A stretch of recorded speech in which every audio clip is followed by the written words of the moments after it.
27 degrees Celsius in Abuja, the Federal Capital Territory this morning. Good morning and welcome to Sunrise Daily, or Daily Dose of Sunshine and Clarity. I'm Maupe Ogun Yusuf. What to it? Amaya Makinde, good morning and welcome. It's 29 degrees here in Lagos and countdown to what? Of course, Easter. Oh, by the way, Maupe, happy Mothering Sunday to you yesterday. Oh, thank you. I understand that there will be plenty of those Sundays in the month of March, but I think the first one was what we experienced yesterday. So happy Mother's Sunday to all the mothers out there, all the mothers of Nigeria and all the mothers who watch Sunrise Daily. But this morning, we had thought we were going to start in Lagos, or the issue that we're going to take up in Lagos, where you're situated, is something that the students and the management of this university in Awka can certainly make good use of, an environmental sanitation. We did receive videos over the weekend of a university campus which looks more like a pigsty. Very filthy, very unconducive to learning, and is no place fit for students who are supposed to be leaders of tomorrow. This, as you can see from the signboard, is the signboard indicating that this is the premises of a university. But when you take a look at the environment and the surroundings, it doesn't speak to the quality and the environment that learning should be taking place in. This is the visuals that we were sent over the weekend by an amateur video person who thought that this kind of issue needs to be brought to light for the management of the university to take a look at, perhaps also the authorities in the state as well, because this sort of thing, this sort of environment can easily lead to a breakout of a disease, and everyone will be wondering what exactly went wrong. This environment is what went wrong. It is hard to imagine, Ayo, that any sort of learning is taking place in this sort of environment. There'll be questions as to what sort of learning is taking place here. You know, Maokwe, I had to, first of all, go dig into what the governing structure for any university in Nigeria is.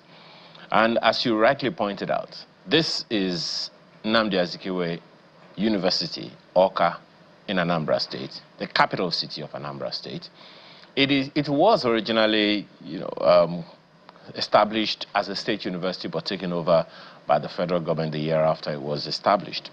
Now, that naturally put the primary responsibility of caretaking the university to the federal government. But then the second layer of governance of any university in Nigeria, and this one in particular, rests with the University Governing Council, which is the highest authority responsible for oversight of assets and infrastructure. They are responsible for ensuring proper maintenance culture and monitoring, financial discipline and all of that.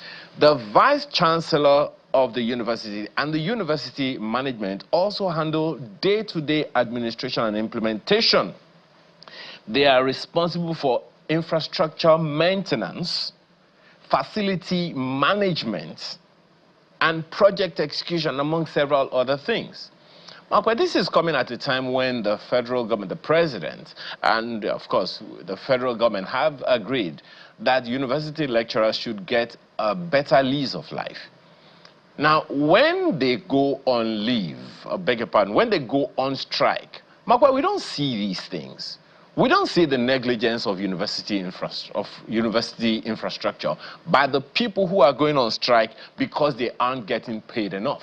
In fact, further down this video, Maokwe, you would hear this fellow interviewing this amateur that you talked about, interviewing someone and saying that the people who are supposed to be taking care of this infrastructure don't get paid well enough. And when they even get paid, they don't get paid on time. They are owed salaries for months and all of that. And one wonders, what exactly do you expect?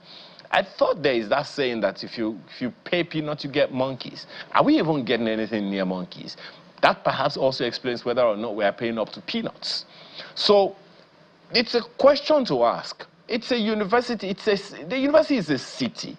Look at this. It's not just a market. It's not just Oshodi Market or Ujuelegba or anywhere. No, it's the university where we are training the leaders of tomorrow. If this is the environment, as Samadi Emi would say, if this is the environment that these people, young people, are aware of today, that's exactly what they're going to replicate in the future.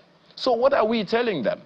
The question needs to be asked of the University Governing Council and the Vice Chancellor of the university and the entire management of that organization, because they need to answer some questions. Yes, we know students can be students, but there is a reason you employ cleaners. So what's going on? What's happening? Let's ask Markwe. And I'm almost certain that the governor of Anambra State is going to personally step in, because I can't imagine him being aware of this. Being a university don himself, I can't imagine him being aware of this and watching this all go on, Markwe.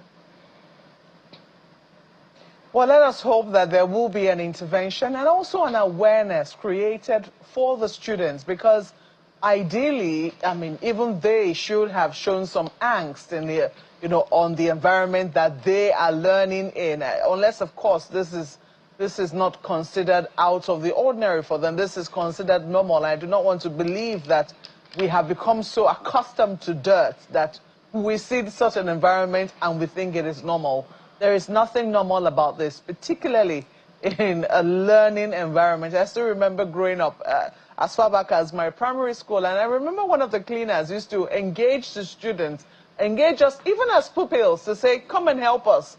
We had a song, everybody help me, mama. She was an elderly woman, and she would carry a bin, and everybody was supposed to bend down and pick up the dirt around them and put them in the dustbin. So that was how she engaged us, and that has stuck with me. This is since primary school. In secondary school, of course, you also had your environmental and your cleaning day. Then university, there was just a standard that was expected. If it's something that the university now thinks that it has become a commonplace and they have to create an awareness, then they must find a program whereby not only members of faculty are sensitized, but also the students. More importantly, as a matter of fact, the students are also sensitized as to why the environment needs to be kept clean. Because I do not want to believe that it is the lecturers that caused all of that filth in the first instance. There must be bins placed in strategic positions. There must be, a sense of responsibility generally, that an environment like this should not be acceptable in any institution of higher learning. It should not be acceptable in our environment in general, not to now talk of an institution of higher learning. We're still on this issue of environmental sanitation, because we do know that the Lagos State government used to have an environmental day. The last Saturday of every month in Lagos State was declared the environmental day, and there used to be a restriction of movement from 7 a.m. to 10 a.m., which some people believed was not proper. I mean, they believed it was a breach of their fundamental human rights. And I remember that a lawyer, a senior advocate, well, he's now a senior advocate of Nigeria, Mr. Ebun Oluwadeborua, took that issue to court, and the court ruled in his favor that, of course, Lagos State government will go on with the environmental sanitation, but it was a breach of their fundamental human rights to have movement restricted on the day that this sanitation exercise was taking place. Well, the Lagos State government, after many years, has decided to revive the day, but this time around without the movement restrictions. The time, we understand, is now going to be between the hours of 6:30 a.m. and 8:30 a.m. on the last Saturday of every month. This video you're seeing is where the environmental sanitation was relaunched, and they had quite a lot to say about why the day has been reintroduced. Do take a listen. In 2017, the Lagos State government cancelled the mandatory monthly environmental sanitation exercise after a court ruling declared the restriction of movement during the early hours of last Saturday of every month illegal. After nearly a decade, the state government is set to reintroduce the sanitation exercise as part of its drive to achieve a cleaner Lagos.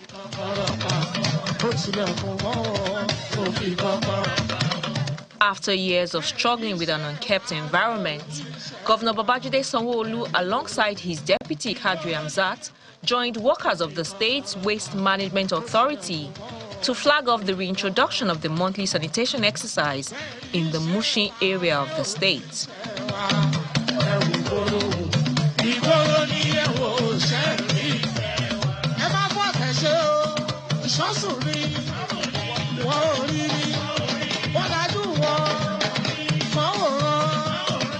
The state's Commissioner for Environment and Water Resources urged residents to embrace the monthly cleanup exercise and take advantage of the state's Waste to Wealth initiative.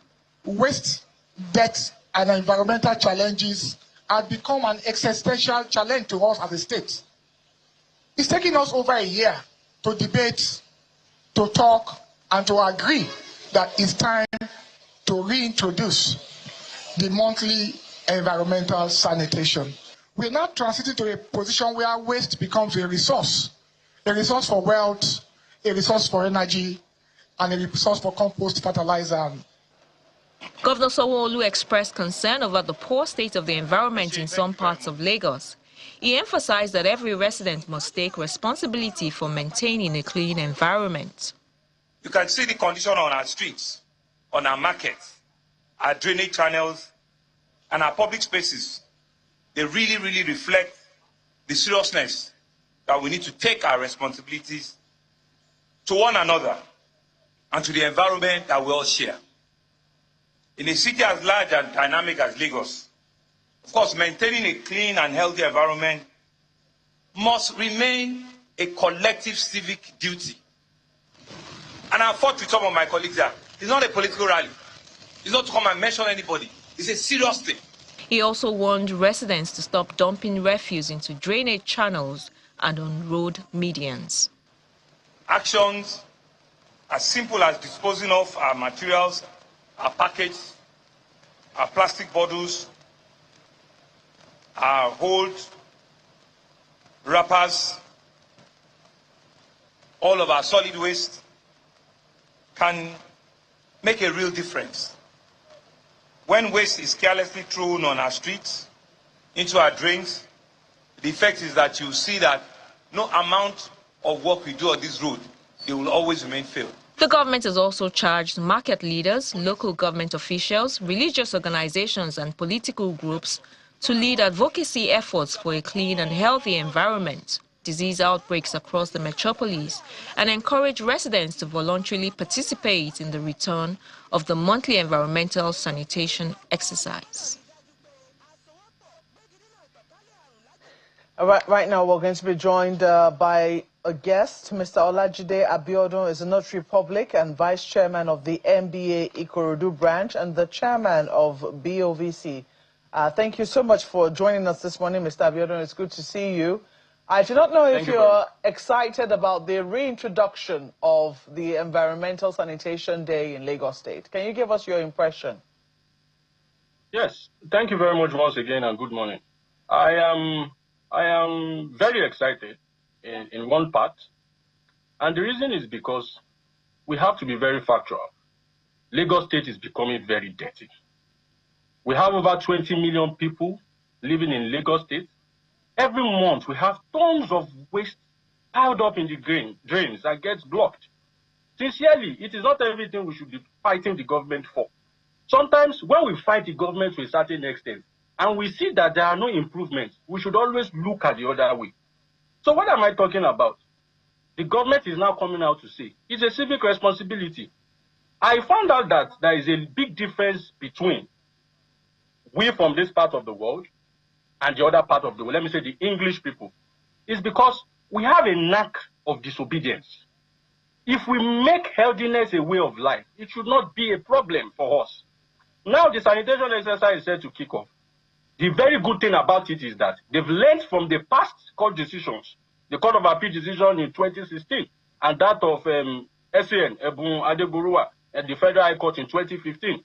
What the court said, which is very clear, is that you cannot restrict movement where there is no basis for it, and there is no law enacted to that effect.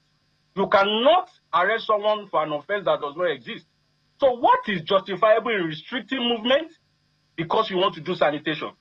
So the Lagos State government has looked at that and say, okay, we cannot just let this go on because our people, the way it is, it should be a way of life. It should naturally be a way of life. Till today, every Saturday from 6 to 8, I clean up my own environment. It should normally be a way of life. So we should not have an issue with this reintroduction. But where there will be issue is where any person is being harassed, arrested, or detained, or brought to court for not being at home. You cannot force a citizen from doing a directive from the executive governor. You can only encourage that citizen from complying with that directive. Now, how do we do these complying things? I think in Germany, you can tell people that, yes, for every plastic you pick, there should be a pot you put it into, maybe to give you a BRT ticket. That is an incentive. You will see how the environment will be clean when I know that when I pick up sachet waters, when I pick up plastics and put it in a particular place, I get a free ticket for a BRT, maybe from Ikorodu to CMS. That is an incentive for the citizens, which will encourage them to keep their environment clean. You move on the road and you see people throwing things from the vehicle onto the road. It is not the government doing that, it is us. And it creates more sickness, diseases amongst the environment. So the Lagos State government, in looking at all these things, I think it's a very big move. But where we have issues is where they start arresting people for not doing it. But there are ways they can also do it, and I think that is where they are going to. We have the Lagos State Public Health Law, and most people are not aware of that law. The Public Health Law mandates the government, via I think Section 6 on nuisance. They can visit your environment. Once they see that your surrounding is dirty, they can pick you up. And I think the local government is the one in charge of that particular provision to ensure that every community within the local government is kept clean. So what the state government will do is, when they find out, they might just go like this Kai or Wole Wole as we call them then. They will go from houses to houses on that very day. And once they find that you are burning bush, you are not supposed to burn bush around, your environment is clogged on your drainage and waterways, they can invite you and get you arrested for that, and they will rely on the law. They don't need to tell you that, oh, you are moving around, you are not moving around. They will just keep doing inspections. And what we can also say is that we have very beautiful laws. But what do? Who serves the consequences of disobedience to these laws? You create a law that you must not do this. Yes, thank you. You have answered quite a lot of questions in one fell swoop. The first thing you said when I asked you about your impressions as to whether or not you were excited about the reintroduction, you said on the one hand you were. The question is, on the other hand, why are you not?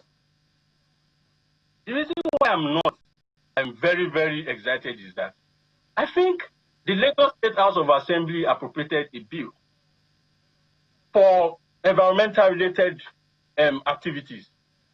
Billions of naira were appropriated for such in order to take care of all these things. So what is the essence of that appropriation when you are now disturbing us to come out around 6 to 8 and start doing this sanitation?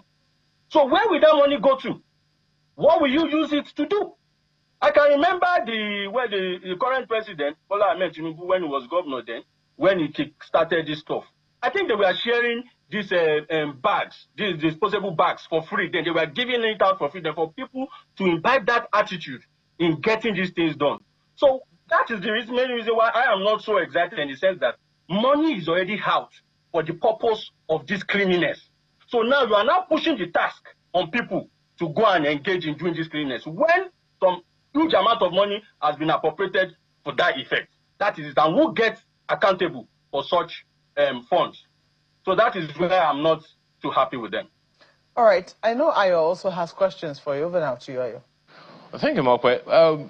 Forgive me, Mr. Abiodun, if this sounds like trivializing something that we consider very important. You cited a very important situation where, as you said, Lagos is becoming much filthier than it was in the Tinubu days and in the Fashola days.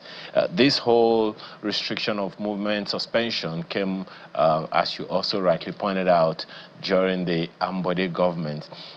But I'm asking, because the challenge then was that whoever went to court said, look, it is because it is infringing on the freedom of movement. we restrict movement during elections. Is there a law, a constitutional provision or an electoral law provision that says the restriction of movement must be mandated during elections? How is it different from this one? All right, thank you very much. When it comes to elections, the law has already settled it. Any guideline made by the Independent National Electoral Commission also has the force of law. You can fact check me. Every guideline that has been released by INEC stipulates the period within which these elections are going to take place and the restriction of movement within those periods. It's stated in their guidelines.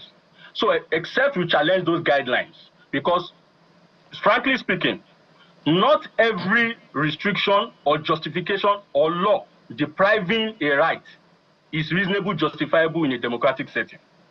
But the Constitution says that except that particular restriction is justifiable by an enactment of the law, section 36(6), I guess, it becomes justified. But however, the court has also stated, not every restriction, not every decision of the parliament or law of the parliament is reasonably justifiable. If you can challenge those restrictions, that's where we have this freedom of movement. Now, if we see, because we have Senate countries that they do their elections and their movements, you won't even know that there are elections ongoing, which I agree. But in our own INEC guidelines, it has already stated within which period you need to come out or not to come out. It's just for our safety. But we can also challenge that in court if we feel that it's an infringement on our rights.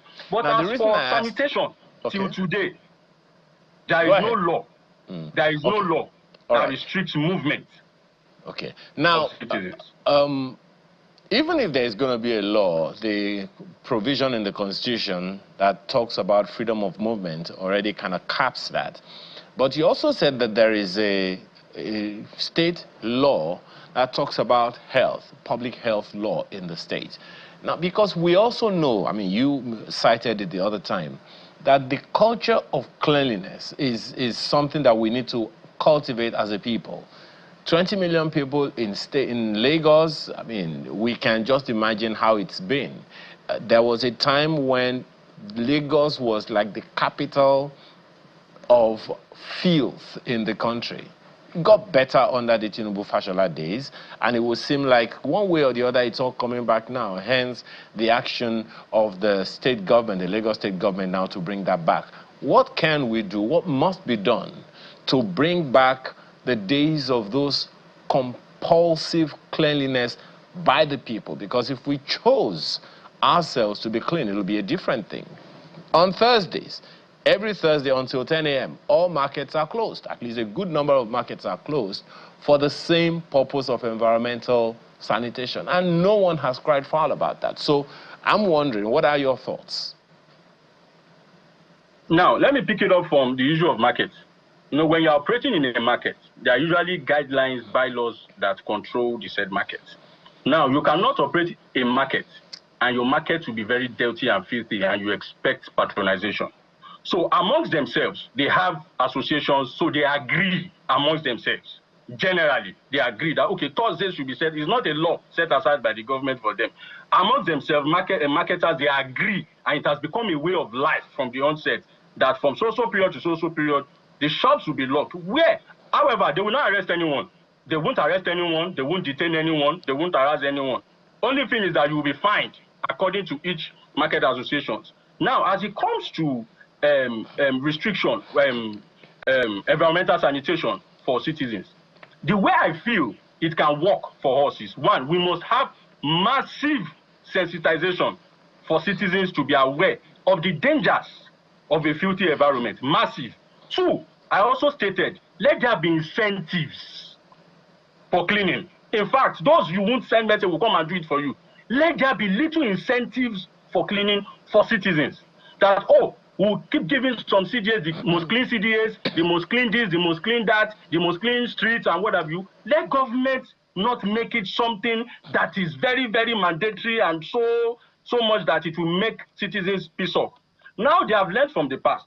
And they have not stated that they are going to arrest anyone. And that is why we are saying we are looking at, if anybody, within Ikorodu anyway, if anybody is arrested, we will take it up and defend the person pro bono without any charge. We will defend the person to the last. But I'm very sure the government will not do that. But where they will come after people, which I'm telling people to be very wary of, is that there is a provision of the law that allows them to visit your environment and see where there are nuisance or not.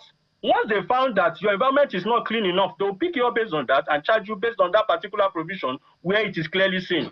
So the government should encourage incentives for citizens to do these things amongst constant sensitization that you need to take care of your environment because it causes diseases and so many other things. So constant incentives, constant sensitizations of citizens will help. Along the line, it will now become a way of life for our people to do, rather than forcing them to do that, because they will see the reasons why they should do that.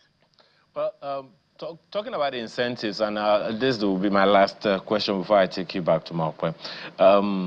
One incentive should be for everybody, Mr. Abiodun, and that is the incentive of not falling sick.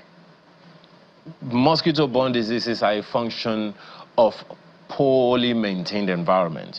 Waterborne diseases, cholera, typhoid fever, asthma, Lassa fever. I mean, these are well documented. In fact, I'm peeved by the fact that every year we have to quote and unquote celebrate Lassa fever simply because certain environments are one way or the other. And you go to some environments, you find some rats like rabbits in these environments, and the people are living there. So isn't that enough incentives for our people to say, look, if your environments are clean, you visit the hospitals less and stuff like that? I mean, do we need that kind of motivation? Do we need any incentives to know that, look, I live in a clean environment? You saw the video we showed you earlier about Nnamdi Azikiwe University in Awka, Anambra State. It's despicable. Now, let me come towards that direction.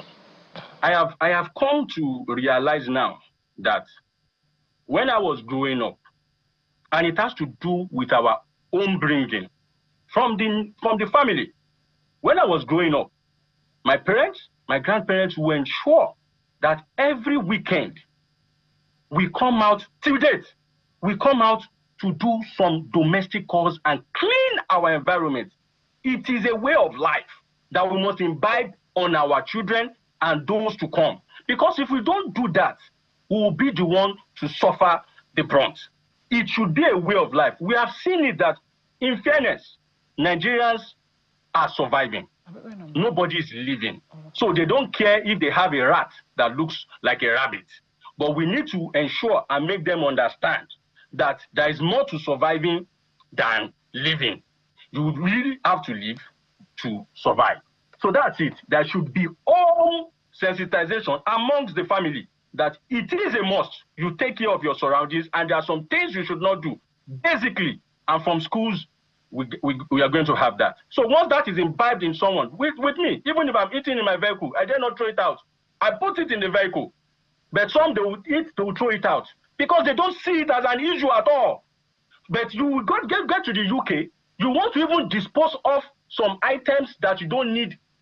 If you put it where you are not supposed to put it, something you want to dispose of or give charity where you're not supposed to, you will be fined by the local government. Before you even put it there, there are some forms you will fill before you put it there. That is a way of life. That is a system. So there should be a system that encourages consequences and holds a particular person responsible for some certain breaches. Where we don't have consequences, the law has been taking place, everything is good, everything is all right. But there are no consequences for anybody that breaches those. Well, we have to thank you very much for your contributions. We want to believe that officials of the Lagos State government have been listening to your suggestions as well. Thank you for sharing them with us. Mr. Lajide Abiodun is a notary public and Vice Chairman, MBA Ikorodu branch, and the Chairman of the BOVC. Thank you so much for speaking with us once more. Thank you very much. We'll take a break now. When we come back, we'll be taking a look at the visuals of another disturbing video which has made the rounds in Edo State and, of course, across Nigeria, and what that means for our secondary school education. In just a moment, please stay with us.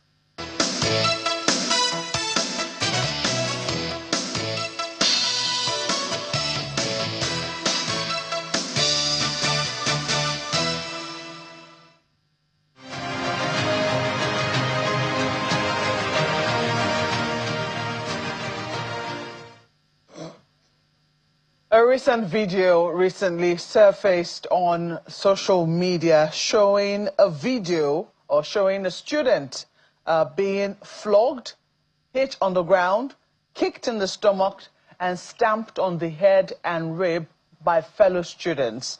Reports identified the primary aggressors. Well, I'm very reluctant to call their name because one would say that they are still minors.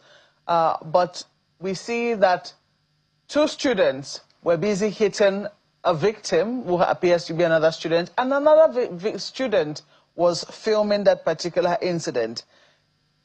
The video is deeply disturbing as it has surfaced on social media. A lot of people find it very difficult to watch it, and they also believe that, I mean, it really went against the norm. This is the lengthier version of the video, but the shorter version of the video immediately shows two students, or one student initially punching and beating a fellow student, flogging very severely a fellow student, and then much later another student takes over, kicking and stomping on that particular student. This particular incident occurred at the Igbinedion Education Center, a private secondary school in Benin City. As a result of that, quite a number of press statements have now been released following that particular student. One of the statements we have here is from the Igbinedion Education Center, which says that they are aware of the video currently circulating online showing a serious incident of bullying and physical assault involving students at the school. The behavior shown in the video is deeply disturbing and stands in direct violation of the values and standards they uphold. They said the school maintains a strict zero-tolerance policy towards bullying, intimidation, harassment, and any form of violence. Now, the Edo State Ministry of Education has also spoken, saying that they've received with deep concern the disturbing video currently circulating on social media showing the student physically assaulting another student at the Igbinedion Education Center in Benin City. I think it's important to say here that it wasn't just a student. There were a number of students physically assaulting another student. The ministry strongly condemns this act of violence in the strongest possible terms. Such behavior is completely unacceptable and runs contrary to the values of discipline, respect, and safety, which all educational institutions in Edo State are expected to uphold. So they've said that appropriate disciplinary measures will be taken against anyone found responsible in accordance with the rules and regulations guiding conduct in schools within Edo State. The police have also released a statement on this particular incident as well. They are encouraging the family of the student, the victim involved, to report, to make a complaint at the nearest police station to them. They said they are aware of the viral video circulating on social media showing a disturbing incident of bullying involving a schoolboy at Igbinedion Secondary School.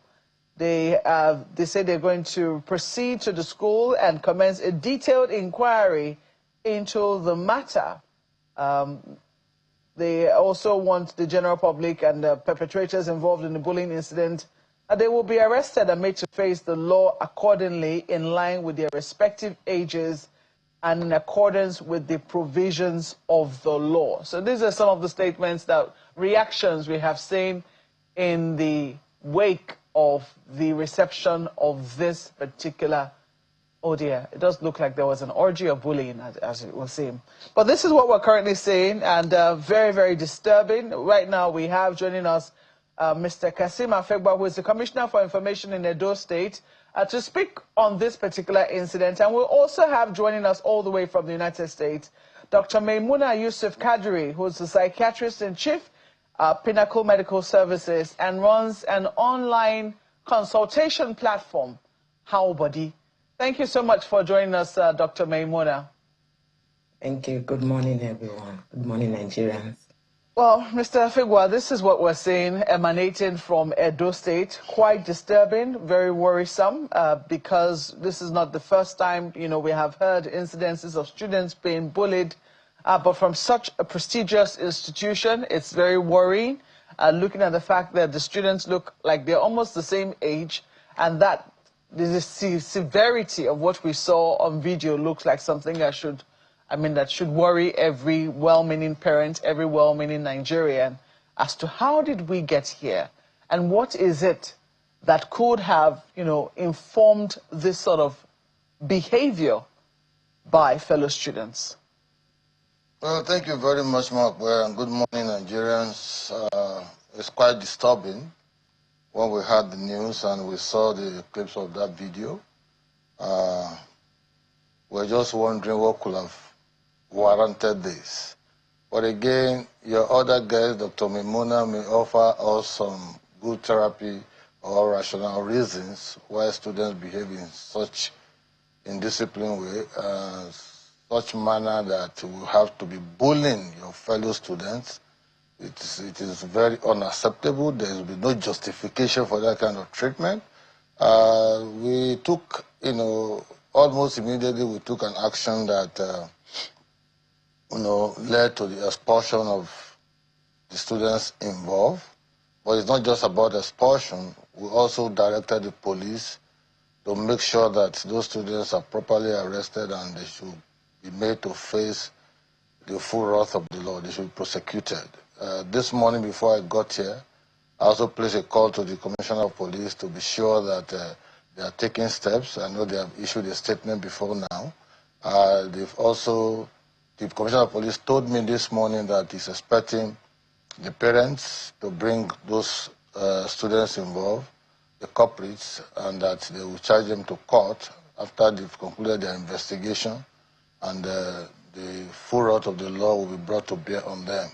But it's a wake-up call to parents, and also teachers, because one will expect that an educational center like Igbinedion Center should naturally have its own code of ethics in terms of discipline, in terms of even monitoring, and in terms of eternal vigilance on their students. But for the fact that one of them videoed that incident and sent it out, perhaps nobody will have known such incident happen, because I've listened to conversations by some persons who finished from that school, the kind of violent conduct that their fellow students carry out, and they will tell them to keep quiet, not to inform their parents and all of that. I think that should be condemned by whatever standard. Educational institutions are places where people go unmolested to learn how to be good citizens of a country and also how to chart their path in their career choice. But for them to resort to that level of bullying means that there's more to it. That's why the Edo State government set up a 5-man committee headed by the Permanent Secretary, Ministry of Education, to look into both the remote and immediate cause of this. And that will also guide us to take an action. Even if it is precipitate, we wouldn't mind. If there is a tradition or a history of all kinds of bullying and other incidences like that, the government may be forced to take certain precipitate action that will put even the institution itself to check. Really very disturbing. It's quite. I mean, as you're speaking, my mind is just replaying, different incidences that have come up. I remember the incidents of Sylvester, on that Sylvester Omoromi, which was said to have happened in a school in Lagos State. Unfortunately, he died. And then there was now controversy as to what exactly the cause of his illness was, what led to his death. The school denied it completely. A coroner's inquest was demanded, and it went on and on. Sylvester wasn't buried for years because of the long wait. Later on, we understood that his mother passed. And the repercussions of such an incident, assuming that was what really transpired in Sylvester's case, because the coroner's inquest is out, and it does appear that whatever came out of that was inconclusive or did not quite go with what people had thought. But these are the sort of things that can happen. It's quite worrisome. That students can die as a result of this, and it could have grave repercussions for their families who lose a loved one. They send their children to school, and then, this sort of thing comes out. You have said that the Edo State government and the police, have said they're going to be prosecuting. You've placed a call through to find out, what exactly is going on. I think it would be worthwhile for us to also follow up with the police to say, How far have they gone? Have they been able to track the students who were expelled from the school? We only saw the video of one of them who was being expelled. The Commissioner of Police confirmed that they've been able to track them. They've also How many of them? Because it does appear that... So there was one particular video that was very popular and made the rounds. Yeah. But from what we see now, there was more than one... Three students. Okay. 3 students were involved. And the Commissioner of Police said this morning by 10 o'clock, he's expecting the parents and also the culprits to come, and they will definitely face, prosecution. And he informed me that even though they are minors, there are prisons for juvenile, there are juvenile correctional centers that you can keep such people if the court decides to give a pronouncement with respect to issue of prosecution. But it is quite worrisome. It brings a heavier responsibilities on us as parents to monitor and also train our children very well, and also the teachers, because it's a boarding school. Igbinedion Education Center is a boarding school, both day and boarding, and those who are in the boarding school will have more, they will be under their teachers more because the parents are not there. But oftentimes when they come back home, what do we how do we interact with them? How do we find out what they are doing? This boy could have just passed on with the level of physical assault on him, and we may not have known if videos were not shown, and it could have just been another incident altogether. You know how painful that will be if your son or your daughter decide to go to school and the next thing you hear is that he passed on by no ordinary design of her own, but by this kind of very unholy conduct by her seniors and her classmates and whatever the case may be. So we are frowning very strongly about this. We are also not taking line low because the CP told me that the governor has also called him to say that he must press charges and that more investigation should be carried out on the entire conduct of Igbinedion Education Center. Because we are having people coming out now telling us tales peculiar to this nature, for which we don't have information before now. And those kind of things are recurring, and it means that there is more to it than meets the eye. So the governor has said that they must dig deep into it, and the committee set up by the government, the 5-man committee and all that, by 9 a.m. they were already in the school this morning, and they will commence their own investigation too, and listen to people, and there are those who are ready to say certain things, even undercover. Once we're able to gather all of this information, and we'll weigh them based on what is expected of an institution. 5-man committee set up by the... Okay, great. Led by Mrs. Ebuwanyi. Well, Dr. Kadiri, this is... I do not know how you're processing the visuals that you have seen on your screen and the visuals emanating from Edo State right now, but I'm sure that it will certainly trigger something in you that you might have heard from your patients over and over again. Do you think that the promises of justice in this particular incident could alleviate the trauma that the victims of such incidences will feel? Thank you so much for that. My time zone difference has really, brought a lot to me. I woke up that morning and I had a lot of tags because, one, I'm an Edo girl. Secondly, I'm a psychiatrist, and we have this mandate for the past 2 years to train teachers on psychological and mental health first aid. And of course, thirdly, because we have been setting up frameworks in schools on behavioral, emotional, and safety support for schools, which is the best program we've been doing, because we sit with adults right now that are in their 30s, 40s, right in my therapy session, and the main reason why they are there because of this past history of bullying, and now they are in a corporate organization, they are working, and there are so many issues they are dealing with. We need to understand that bullying is not just a school problem. It is a mental health issue, a public safety issue, and a character development issue for the next generation.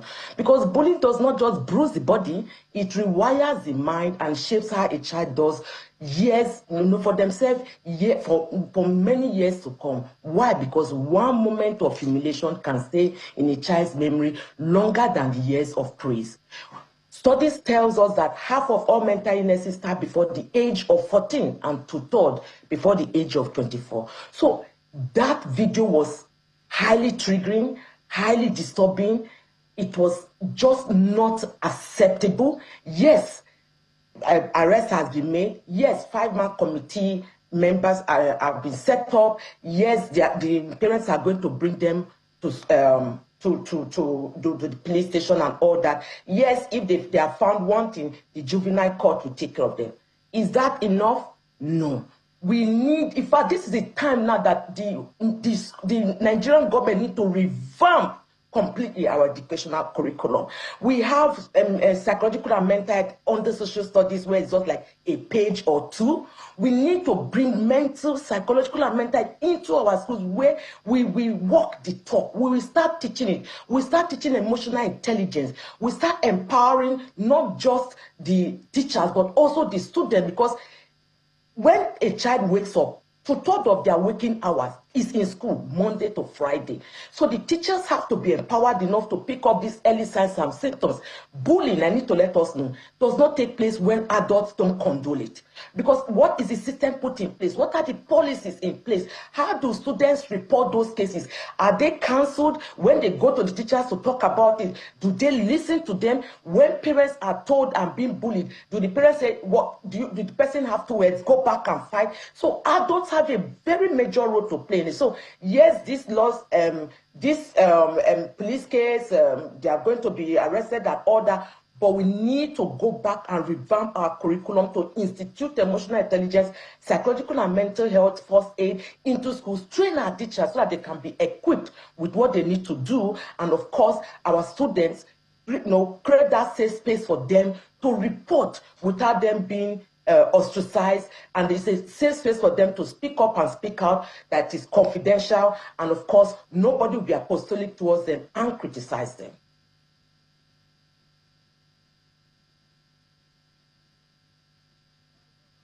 Well, I do know that my colleague Ayo has questions for you. I'll try and send this to Lagos.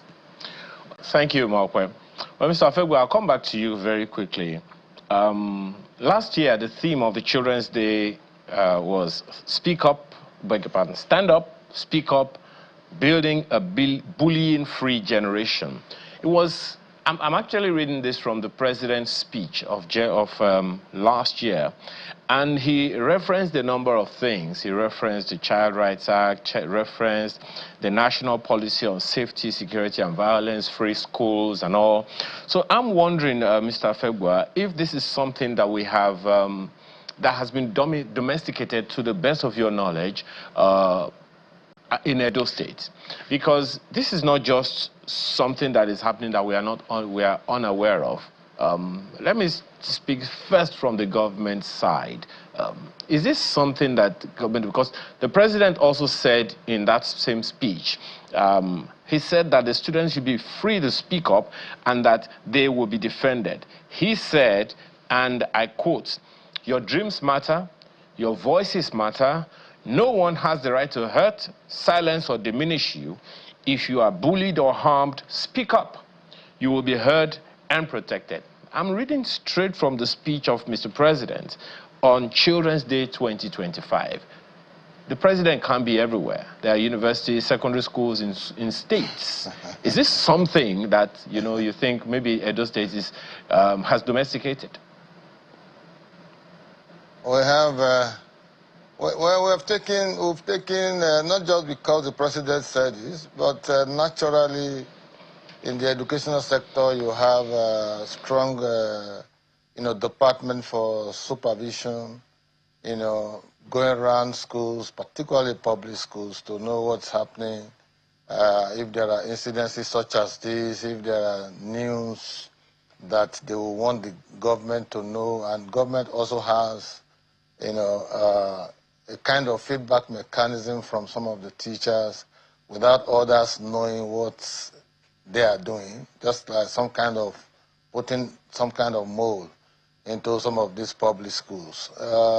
Essentially, these incidents are common with boarding schools because a lot of the hours are spent with teachers, and when you keep a child, an adolescent, in a very controlled environment. There are tendencies that they will behave in some kind of very funny manner. They want to exhibit certain characteristics that are not peculiar with proper upbringing. And this school, particularly now that we're talking about the Igbinedion Education Center, is supposed to be a school for the elite by virtue of the standards, quote and unquote. And now look at what has happened. I think it is one for you to have some of these policy framework domesticated in schools and say you are doing proper monitoring. It's another for us to do a clinical monitoring to the extent that we will be able to abate incidences such as this. But essentially in Edo public schools, there are a lot of monitoring engagements. Exercises are being carried out every now and then, and I know that actions are taken against such schools and even such persons, as the case may be. We don't have this kind of... Yeah, I hear you, but it raises a question. For instance, if you have, I'm almost certain, I mean, being the journalist that you are, you must have really studied that video and seen some things. One of the things we saw in that video is that the classroom where the students were being beaten, they had graffiti on the wall, Captain Drex, Escobar, in the walls of a classroom in a school that, as you say, is for elite children and all of that. I'm wondering, is it something that because I am certain that this is not the first time such a thing is happening in that school or in any school like that where things like this are happening. And if we are serious as a people, there should be a system that curtails this kind of nonsense. It would seem like in this environment, in this particular school, the guards or the reins of supervision have lowered significantly simply because, as you said, it's a school for the privileged.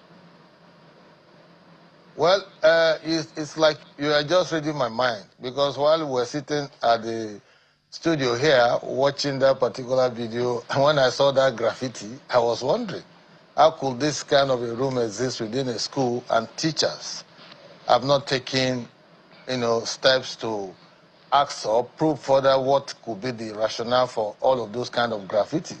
But again, that's what I said earlier, that it's important for the teachers to play their role well, as well as also parents. And beyond that, the committee that has been set up has been given almost like omnibus kind of terms of reference. They're going to probe into Igbinedion Education Center, history of previous incidences such as this, or near incidences like this, where they are also going to look into the school, the classrooms, the dormitory, and all of that. They'll be giving that particular terms of reference so that they will do a proper profiling of the education center and see and hear from those who have passed through that school the peculiarity of what they encountered while they were there, and so that we can take it. I use the word precipitate, and I use it advisedly because I know that Governor Monday Ukpebulu does not tolerate things like this. Particularly, we have been hearing insinuations that some of these students are also into cultism. And with our present resolve at fighting cultists in Edo State, such that we have at least reduced the incidences, if we find this to be one of such, then we are going to take that. Well, just one last one from me, Mr. Afegwa, and I'll take this to Madam, who joined us virtually. There's this also, you have raised that concern here, and I think it is something that is important. Again, from the President's speech of Children's Day of last year, he said globally, more than 1 in 3 children experience bullying regularly. In Nigeria, studies estimate that up to 65% of school-age children have experienced some form of physical, psychological, or social aggression. This is unacceptable. So, Madam, what are the guardrails that you think we need to put up, Dr. Kadiri, to forestall this? Good question. As a psychiatrist, The most concerning impact is what bullying does to the child's developing identity, which is very important because bullying can follow a child long after school ends. The body will grow up, but the emotional wounds can remain. And like what I said earlier on, I see people in my therapy session, they are grown now, they are adults, they are working, they are not productive. Some have turned to narcissists, some are doing drugs, because they use, they started abusing drugs to numb their pain because of the issues they experienced, as they were growing up, the frustration, the anxiety, some form of depression.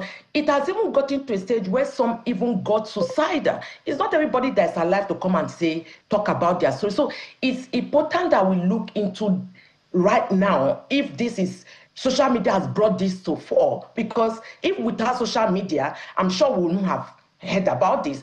And we've seen a video of one of the ex-students, I think a lady, who talked about how, there was a time there was armed robbery attack and they were told specifically not to talk to their parents. And she ended the video, or in between that video, about how she went to Mexico and brought back the brothers' ashes, who, because of bullying while in that school, went into drugs and he never recovered. He died from drug addiction related issues, and the body was cremated and he brought the ashes back to Nigeria. So the truth is, this has to take a holistic approach. Yes, it starts from the home, and this is where parents must pay much attention. Your child comes to you and tell you this is what it is. Don't shut the child out. Listen to the child. Listen to what the child is saying and what the child is not saying. Let us teach our children conflict resolution, respect for one another. And of course, the school, putting those frameworks in school where the teachers are empowered and not look at some children as 1% of the 1% and neglecting other people and making it look like we have to protect our school. We don't want our information out there. And of course, the government playing. So I like what my commissioner is saying right there. But the truth is that it has to take everything. People have to be used as scapegoat. Yes, they be expelled and all that. But well, Dr. Kadiri,